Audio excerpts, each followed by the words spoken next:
The following is a presentation of the Belly Up Sports Media Network.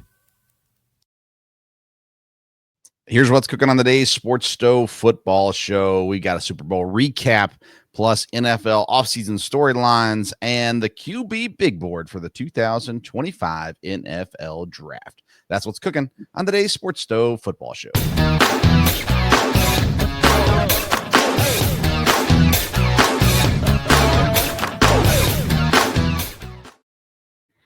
Welcome into an all-new edition of the Sports Stove Football Show, presented by Righteous Felon Jerky.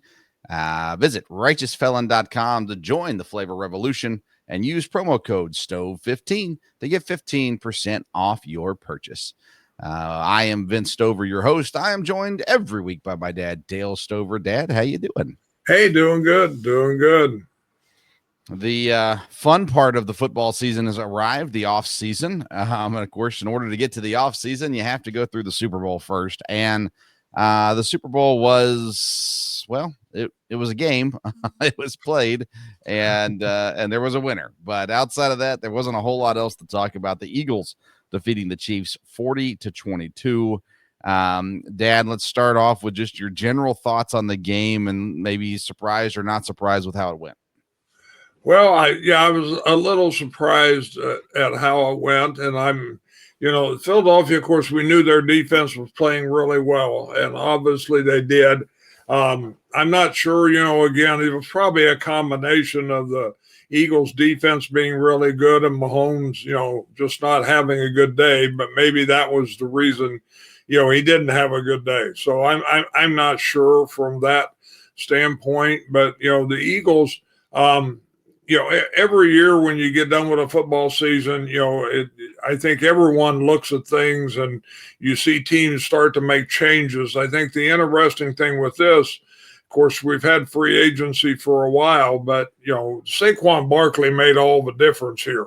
I mean, they can talk about Philadelphia's coach is really good and all that, but you take Saquon Barkley away and, I don't know if they still probably would be a good team, but I don't know if they'd be where they were. So I think, I'm interested, of course, from a Packer standpoint too, seeing where free agency goes here, I guess in the next few weeks, within the next month before we get to a certain date in March. And so, we'll see where that goes. But Philadelphia, I mean, they deserve a lot of credit. Jalen Hurts, came back, played well, obviously the MVP.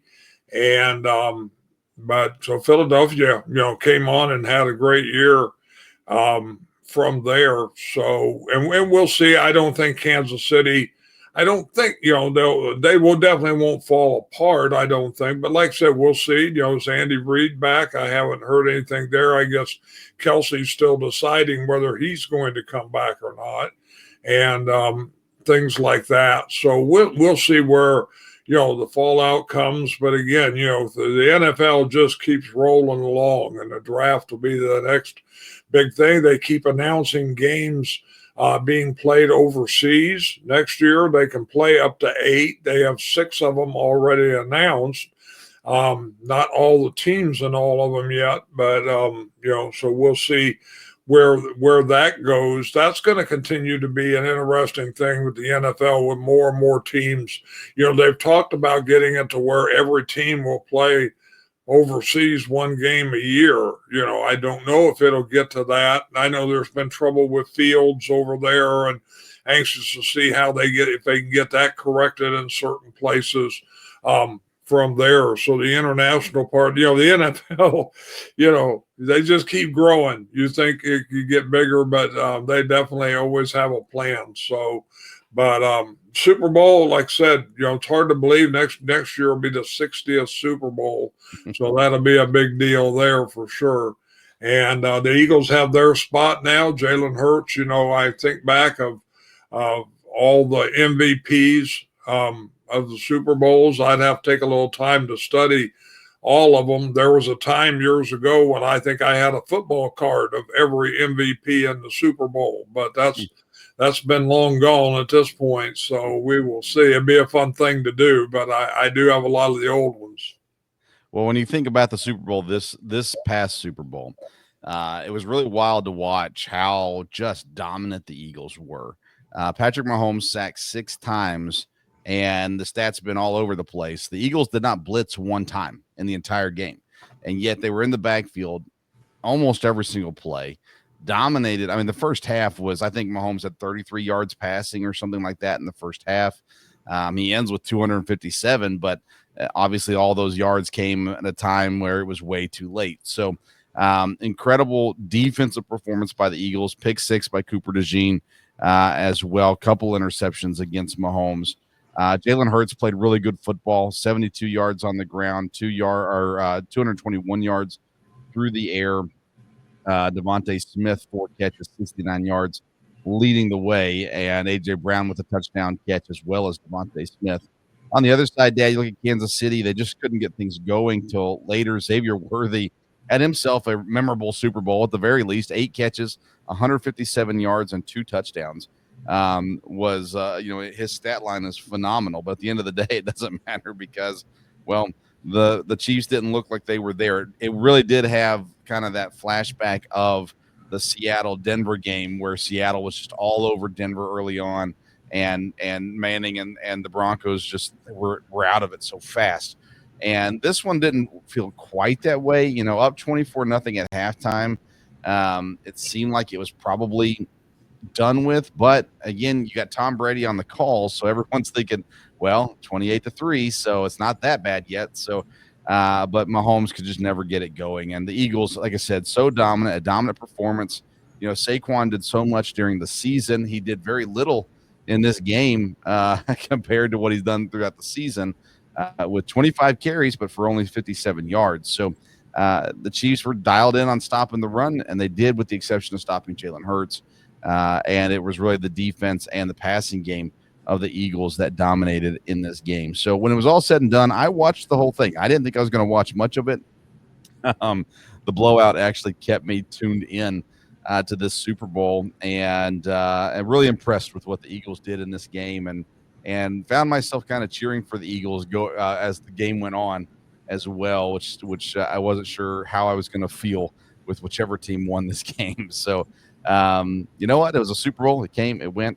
One of my sons watched it. The other one did not. And so it was just one of those games where you sit around and watch and think, my goodness, I can't believe this is actually happening. And it did. And one of the storylines that came out of the Super Bowl was really before the Super Bowl started. But offensive coordinator for the Philadelphia Eagles, Kellen Moore, is now the head football coach for the New Orleans Saints. He didn't even have to leave New Orleans after the Super Bowl victory. I think he did, but nonetheless, he is now the head coach at the Saints. He's putting together his coaching staff. It is the last domino to fall, so to say. And Dad, I guess we talked a little bit about this because we kind of knew this was coming before, but your thoughts on Kellen Moore now being the head coach in New Orleans? Well, for several weeks, it kind of looked like that was the direction. So obviously he's been, I heard a lot of talk this week about, how that's going to affect the Eagles. Of course, he was just there 1 year. But I think he'll do a good job. He's been around some good coaches. And, again, I think he has a lot of work to do at New Orleans. It's not a set deal from there. I saw where today I think, he is not committed to Carr as the quarterback yet. And, again, I know he'll be getting his staff ready and everything there. So, I think he's an up-and-coming young coach.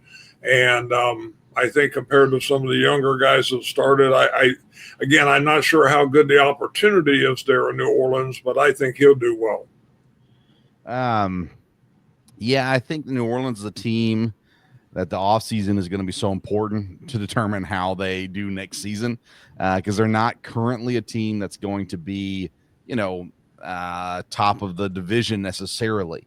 Now maybe they get a quarterback, or maybe Derek Carr fits the system, or maybe they draft well or sign some free agents, because we looked at the turnaround that Washington and the Chargers both had this year, and you say, okay, a quick turnaround is easy enough to do if you have a good offseason. And the question is will they have a good offseason to turn things around? It is a division that is kind of up in the air, honestly, with the Bucks and the Saints and the Falcons, and Carolina. I mean, this is a division that's easy to get you turned around pretty fast.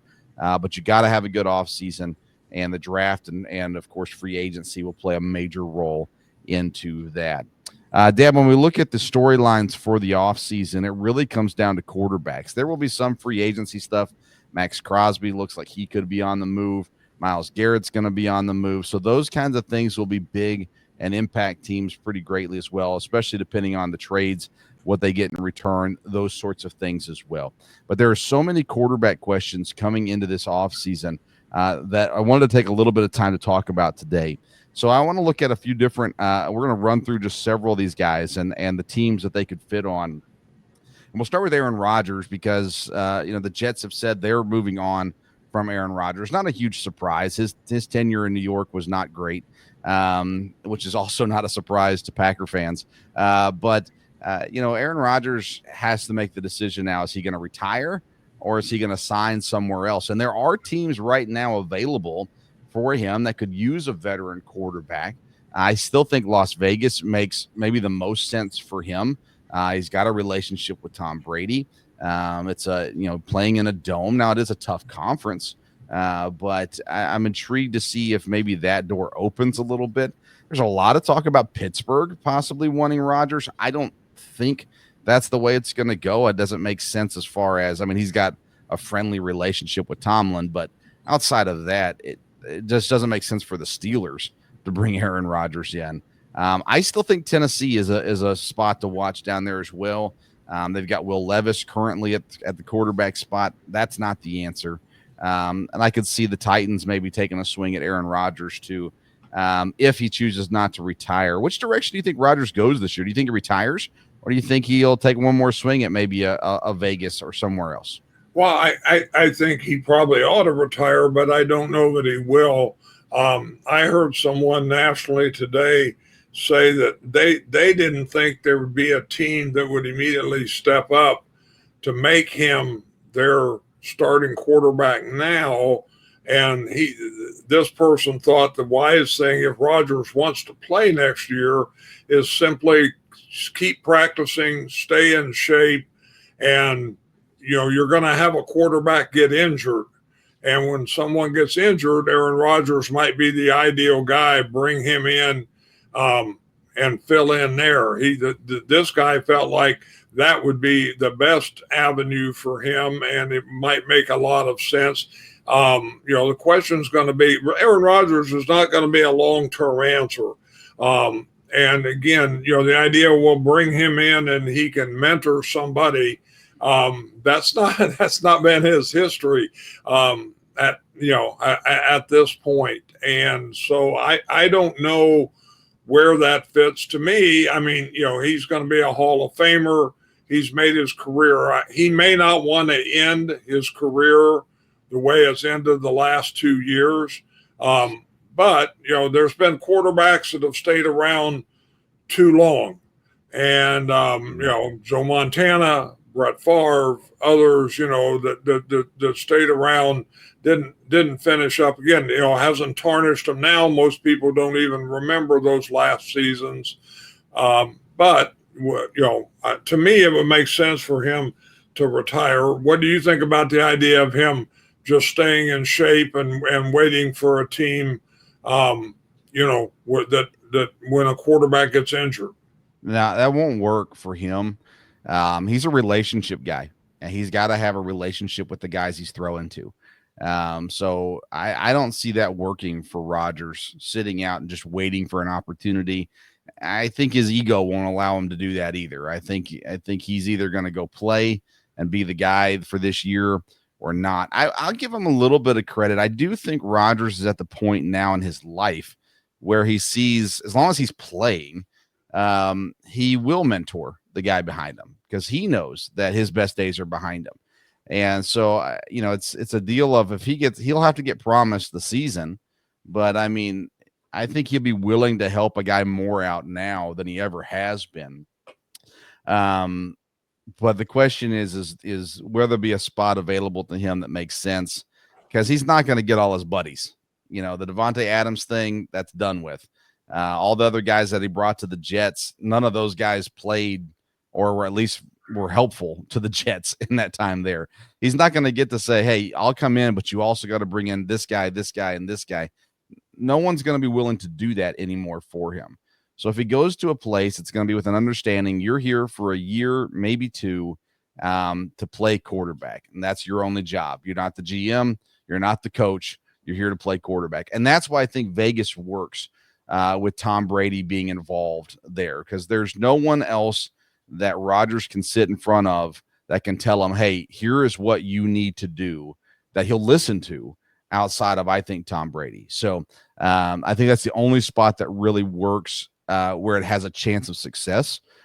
He could go somewhere else and play, but I think it'll end miserably as well. So Rodgers is an interesting one. We've dealt with an Aaron Rodgers storyline every season for the past 5 or 6 years now as Packer fans. So we get the storyline very, very well.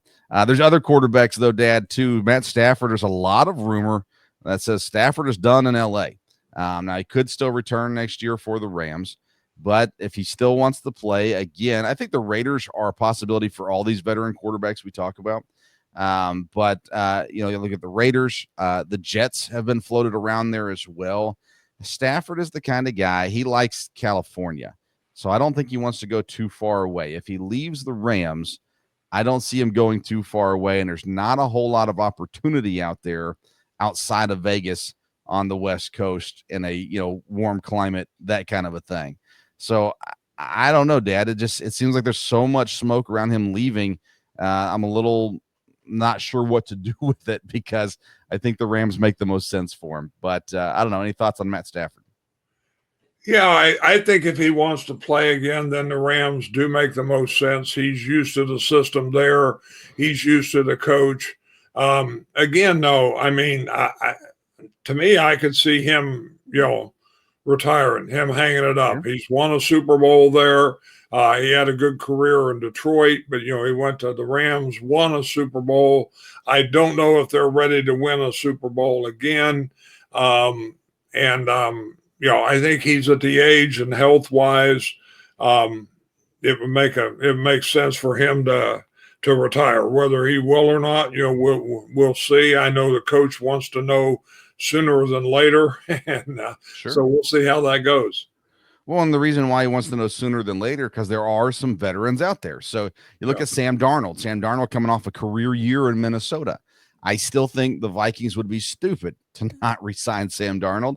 I had Vikings fans on social media greatly disagree with me on that, because I feel like, sure, he can win 13 games, but then lose in the playoffs. What's the point? I'm like, do you not remember not winning 13 games? But nonetheless, it seems like the Vikings fan base is split on Sam Darnold. He could go back to Minnesota, run it back, and do just fine. Or he's got ties to the Raiders now with Pete Carroll there.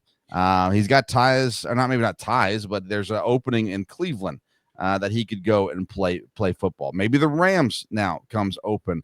That would be an intriguing place. And, of course, the Titans as well. So, Dad, when you look at Sam Darnold, he's of the available quarterbacks, he had the best season of all of them. And there's enough teams out there that would say, hey, we could use a veteran arm. Maybe it's only a 2-year, 3-year kind of mindset with him. Or maybe if you're a team like the Raiders, or a team like even the Rams, where you're not going to have a high draft pick, maybe it's, it is a little bit more of a long-term answer for you as well. Are you surprised Sam Darnold has not re-signed or has not had that conversation with the Vikings, where the Vikings have said, yeah, we want him back? Well, you took the words right out of my mouth. Minnesota, this is silly. I mean, they look at the season that they had, and if you have Viking fans that are telling you, hey, yeah, but he didn't win in the playoffs. Okay, what Viking quarterback has ever won in the playoffs? They have never won a Super Bowl, that they just haven't. The best quarterback they ever had was Fran Tarkenton, and that was before Super Bowls from there. So, I mean, the success they had, they have the coach. That's the one thing they have, and they have some talent, at wide receiver for sure. And the organization seems to know how to draft, seems to know how to acquire free agents.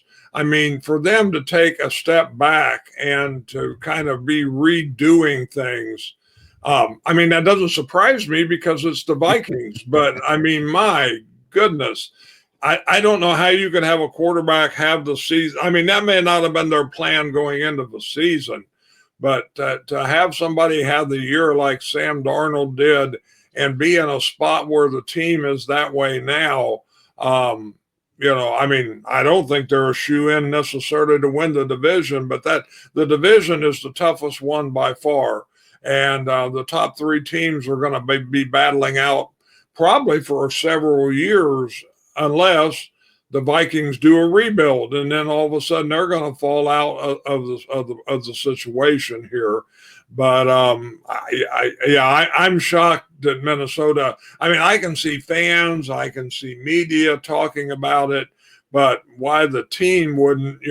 I mean, I really wonder where the coach is on this, because I mean, they just had amazing success, and Darnold was not the problem. I don't believe.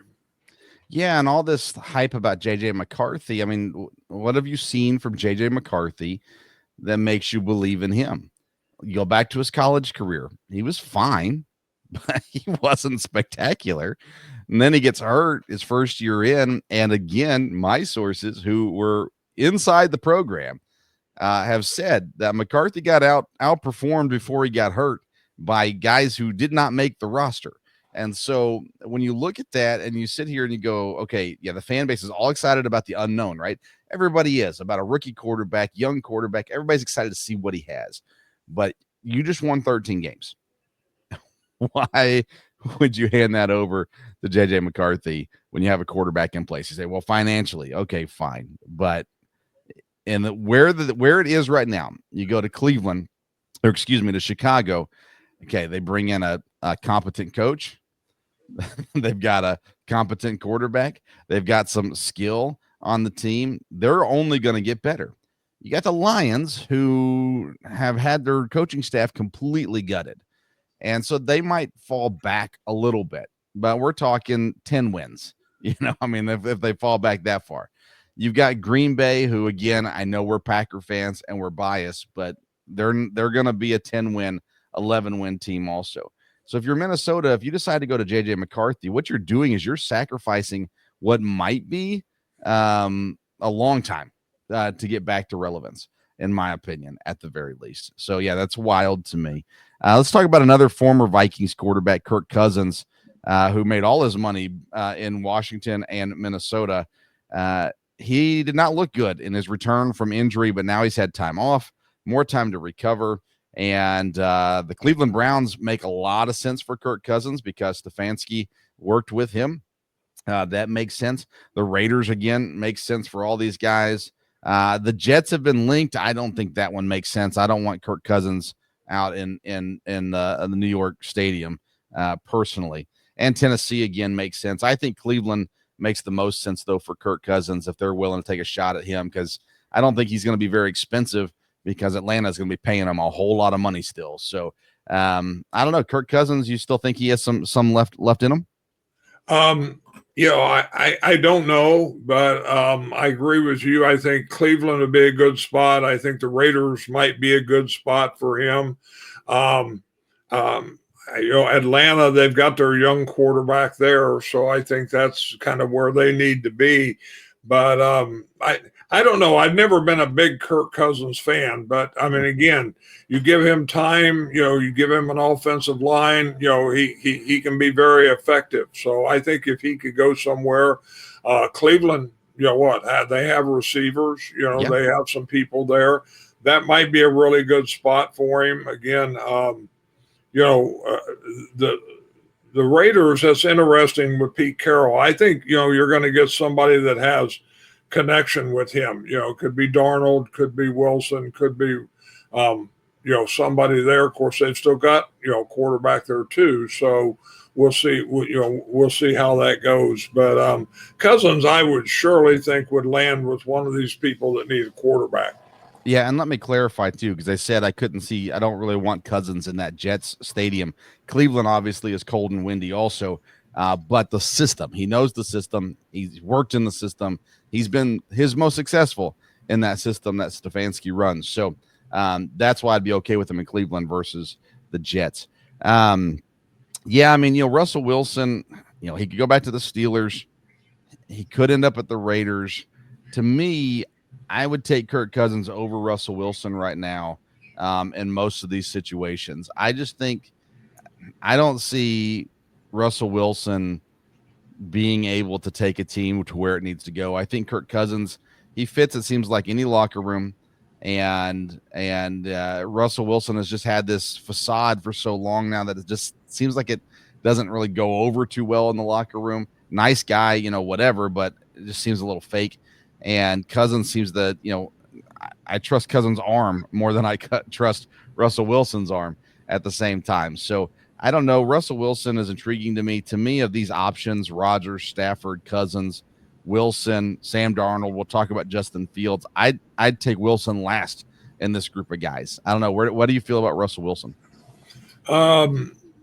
Yeah, I don't know. He had in some ways a decent year in Pittsburgh, but I don't, like I said, I agree with you. I don't think he's going to go to a team and be the difference maker and lead them to where they need to be. Is he a starting quarterback? Yes. Is he a veteran? Can add a veteran presence? Yes, he can. But again, he would definitely have to be in the right situation. So, and this was kind of an experiment in Pittsburgh, and obviously it wasn't massively successful, or he'd be signed up to be back this year. So, I'm not sure where Russell Wilson will land. Like I said, out of these quarterbacks, I do think, again, I think Stafford's kind of at the end of his career. So I don't know that he's a guy to take. But Cousins and Wilson probably at the bottom. Justin Fields, if Russell Wilson doesn't resign in Pittsburgh, Fields will. I think Fields also fits Cleveland. I think he also fits Vegas. Are the three teams, Steelers, Cleveland, and Vegas, are the three teams that I think he fits in the best, and would really like to see him land at one of those spots and have a legit opportunity to start, because I just still think he's just untapped. I think that there's so much potential there, so much skill there. He just needs the opportunity, and he needs an offensive coordinator that can work with him, and he didn't get that in Chicago very well. Pittsburgh, he looked good. He was 4-2. He looked pretty decent in Pittsburgh this season. You throw him in there with Chip Kelly or Stefanski. I really like those settings for Justin Fields, and I'd really like to see him get an opportunity this year. Your thoughts on Justin Fields? Yeah, I agree. I hope he's smart and goes to a place where he really has a good opportunity, because I don't think he's had that yet. Like you said, coming out in the draft, we both really liked him. Of course, we saw him here at Ohio State, but I think he's got potential to be a starting quarterback and a really good quarterback. But again, he needs to get with the right coach. He needs to be in the right situation. And I think he could have success at Pittsburgh. But Cleveland, might be a good spot. Vegas is in a little bit of a rebuild, but I do think they would, work with him and give him time there. And I hope he gets a good opportunity, because I still think he has potential. Yeah, for sure. Well, one of the reasons why these quarterbacks are so intriguing is because the NFL draft is coming, and there's not a ton of great quarterbacks in the NFL draft. And throughout this last several weeks, I've put together my NFL draft big board, and I've shared that on social media at Sports Stove on Twitter and Instagram. And I wanted to talk through the quarterback big board, because it has changed dramatically since the very first edition of this big board. I'll put it up here on the screen if you're watching with us. And for me, Shedeur Sanders was at the top of this list for quite some time. And Cam Ward has jumped that for me for two reasons. One, it seems like Cam Ward is the number one in a lot of people's eyes. People who get paid to talk NFL draft, people get paid to draft teams, seem to really like Cam Ward over Shedeur Sanders. The other thing is I just watched him. And I was kind of going off of, I'd seen more Shedeur Sanders than Cam Ward. I didn't really believe in Miami, all these kinds of things. And then I actually watched Cam Ward play, and my mind changed very quickly. So I've moved Cam Ward up to 1, Shedeur Sanders number 2. Jackson Dart is the clear-cut number 3 in this draft. And as a matter of fact, him and Shedeur Sanders might be fighting for the 2 spot before it's all said and done. After that, it gets a little fishy. It's going to come down a little bit more to what the coaches like, what the coaches see in these teams, or in these guys, excuse me, and how they fit their system and things of that nature. So when we do that, I sit here and I look and I go, okay, Will Howard had a great ending to his college career. He wins a national championship. His offensive coordinator is now coaching a team who's picking in the top 10. So they're going to get a high pick in the second round as well. And so I just sit here and I go, okay, it makes sense. Will Howard, his quarterback ability seems to have moved him up the board. Jalen Monroe is a guy that is going to be this untapped potential. He's going to be the guy that has all this athleticism. Can he put it together in the NFL? And I still have him currently number 5 behind Will Howard. Tyler Shuff from Louisville has a great senior bowl. Coaches are raving about him.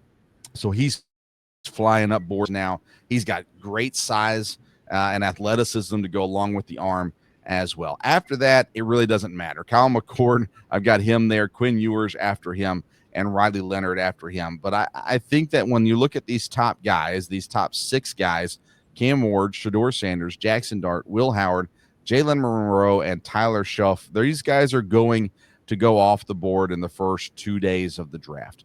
Now, what's going to be interesting to see is will they go early in day 2, the guys that don't go in round 1, or will it be one of those things where guys from the 3rd round are trading up to the back of the 2nd round to snag them a quarterback? I think McCord is more of a 3rd or 4th rounder.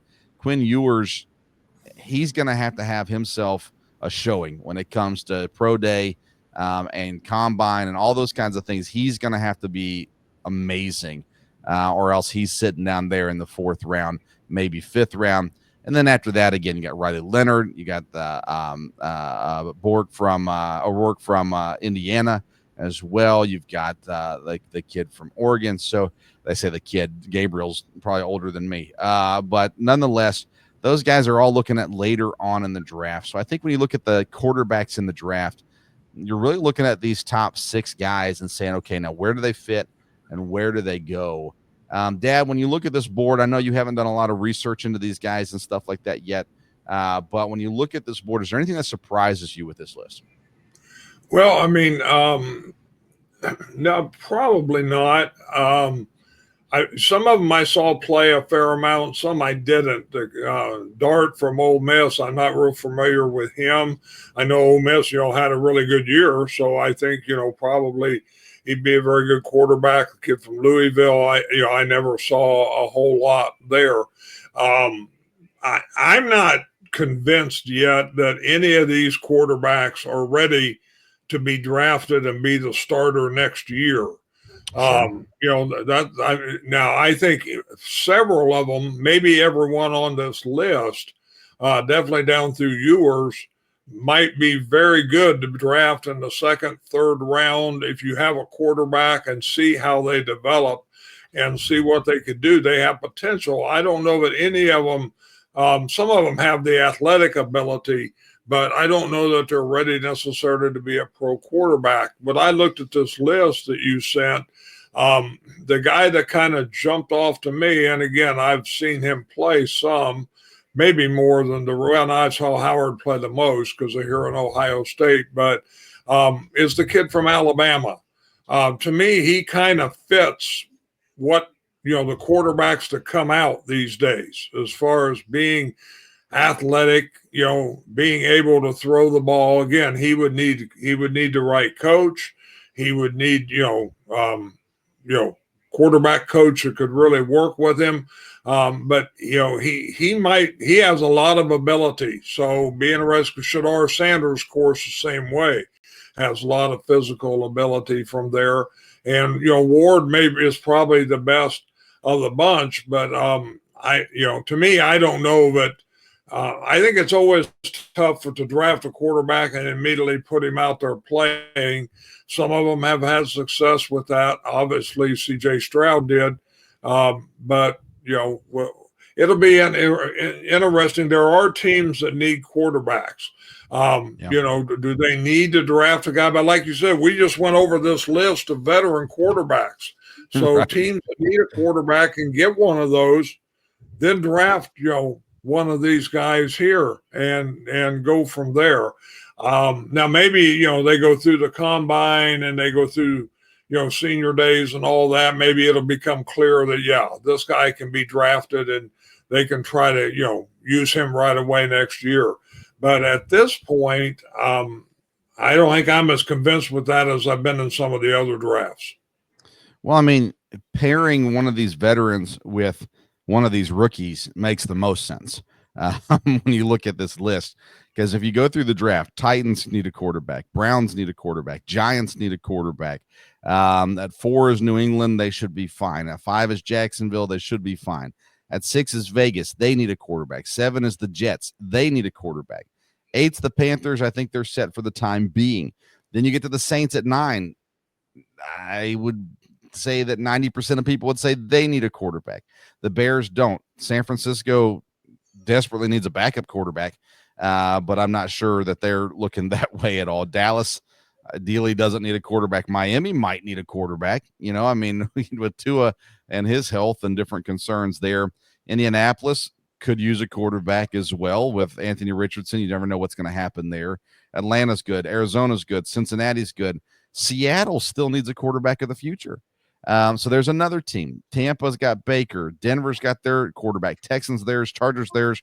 Rams are looking for a long-term quarterback. Commanders are good. Steelers are looking for a long-term quarterback.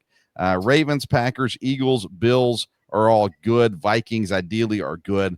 Lions still have Jared Goff and the Chiefs with Mahomes. So, I mean, you're looking at almost half the teams in the NFL that have some sort of quarterback need, whether it's a starting quarterback or a quarterback to start in a couple seasons.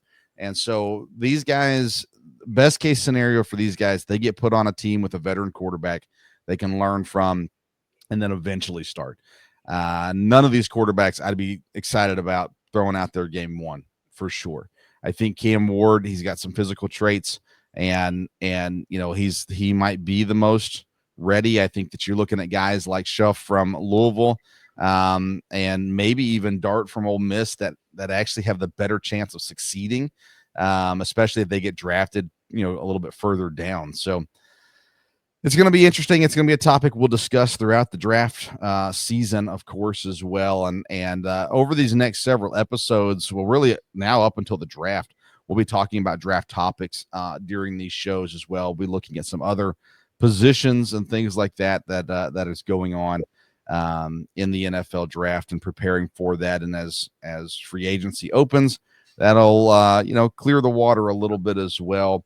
And we're getting into mock drafts here pretty soon as well. So lots going on with NFL draft topics here on the Sports Stove Football Show in the weeks ahead. Go ahead, Dad. Anything else with this topic?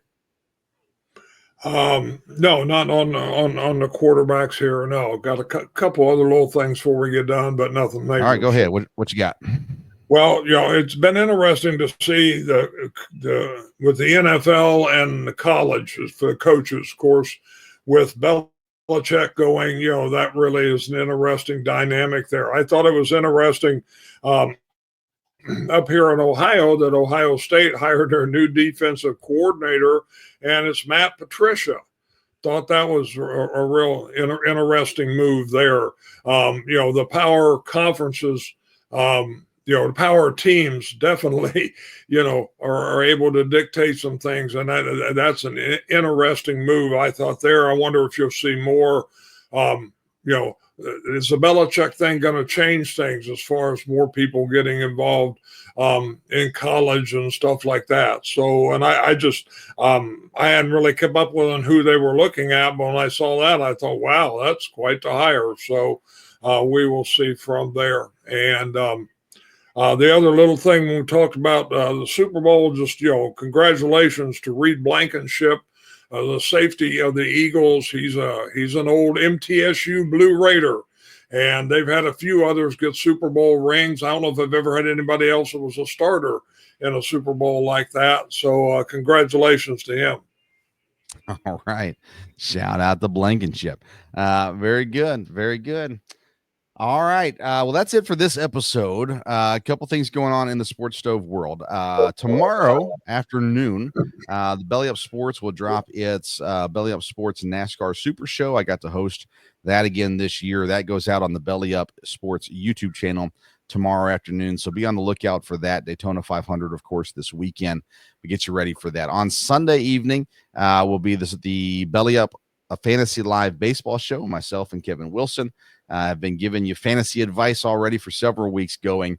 But make sure you tune into that on Sunday. It'll be live on the Belly Up Fantasy Facebook page and then available afterwards wherever you get your podcasts, Belly Up Fantasy Live Baseball, or on the Belly Up Sports YouTube channel as well. This week, we're ranking third baseman, which works out well with the signing of Alex Bregman this week as well, even though he's going to play second base for the Boston. That's a conversation for Sunday. So come join us for that conversation. Next week, me and Dad will be back. We're talking some more NFL draft as well. These episodes now over the next several weeks will be a little bit shorter than our normal episodes just because there's not quite as much to talk about.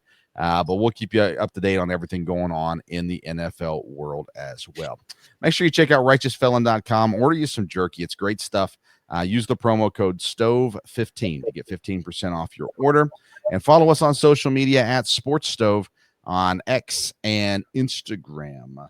Thanks for tuning in to this edition of the Sports Stove Football Show. Until next time, we'll see you around the Sports Stove.